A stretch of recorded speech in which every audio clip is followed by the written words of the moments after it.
Okay, here we go. Excuse us if we skipped the pleasantries today, but we got something on our mind and, well, we really just need to say it like it is. Look, we hate to get into politics and government on a real estate show, but as we move forward in this ever-changing industry, it's apparent that the government will play a big role in the real estate industry. Now, last week we talked about why our rates are going to rise in the near future, and if you missed it, well, here's the gist of it. They're robbing Peter to pay Paul.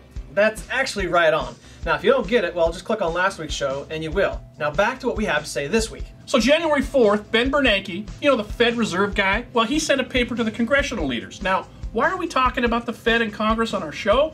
Well, the 26-page paper was all about real estate and mortgage. Well, we got a copy of the letter, and we read it. Now, before we get into this, a couple things to remember. This paper is dated January 4th, 2012. Not 2008, not 2009, or even 10. 2012.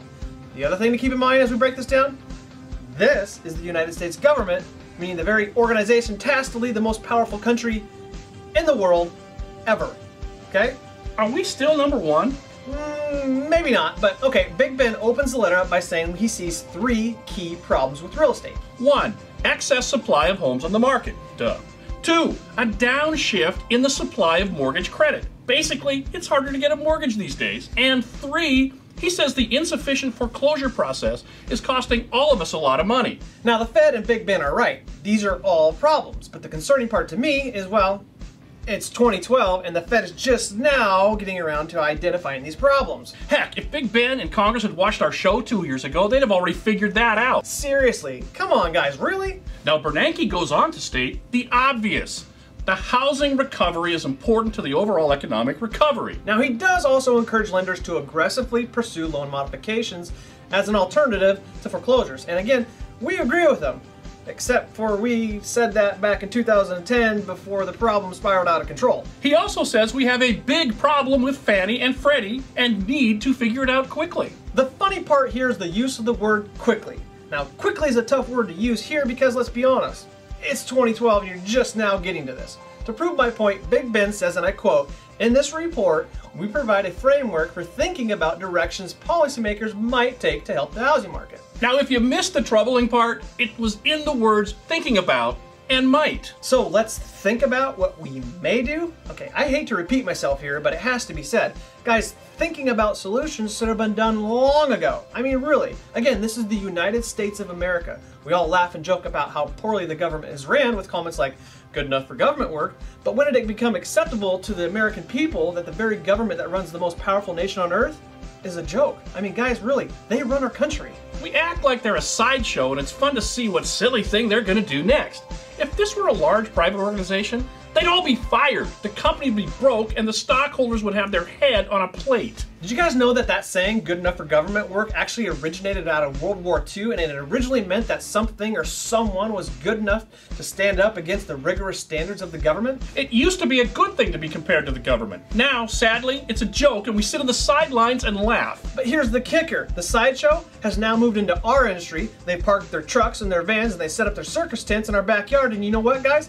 It's not going well. But back to the paper. He goes on to say that the current coming foreclosure numbers are 4 times what we're seeing now, and his remedy is to turn them into rental properties. Big Ben also says that the relief programs for underwater homeowners are insufficient and ineffective. And oh, by the way, dude, who does their graphics? Are they done on an Atari? I mean, geez, get them a color computer over there. Are they working on the very first iMac? I mean, really, the Mac 0001? Somebody get them a color computer over there. You have a fucking ton of money.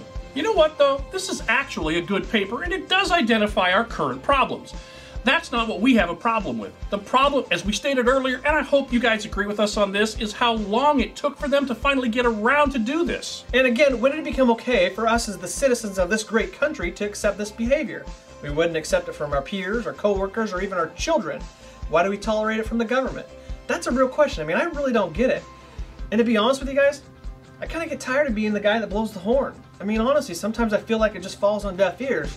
Like we're the only ones that care. Maybe we shouldn't. Maybe we should just fall in line like everybody else. Nah. And you know what gives me hope, though? You guys do. Yeah, we've already spoken with a lot of our viewers and people locally here, and you know what they seem to have? A renewed vigor for 2012. It seems like everyone we talk to is ready to go more than ever. They're ready to put the last few years behind them and move forward. And you know what? I love it. Let's do this. Hey, you know what would go good with all that renewed vigor? Direction. True that. You know the old saying, ambition without knowledge is like a boat on dry land? Well, it's great that we have all this new passion to kick ass and take names, but you don't want to be that guy or girl that's all dressed up with nowhere to go. How about this? You match your passion with your purpose.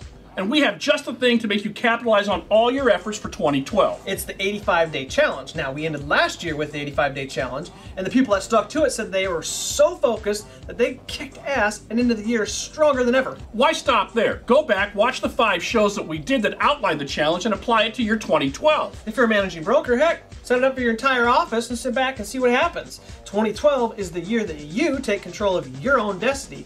Make it happen. Seriously, make it happen. Seriously, make it happen. Seriously, make it happen. Seriously, make it happen. Make it happen. Forward the show on, share it on Facebook. Forward the show on, share it on Facebook. Implement it in your 2012 kick butt year. 2012.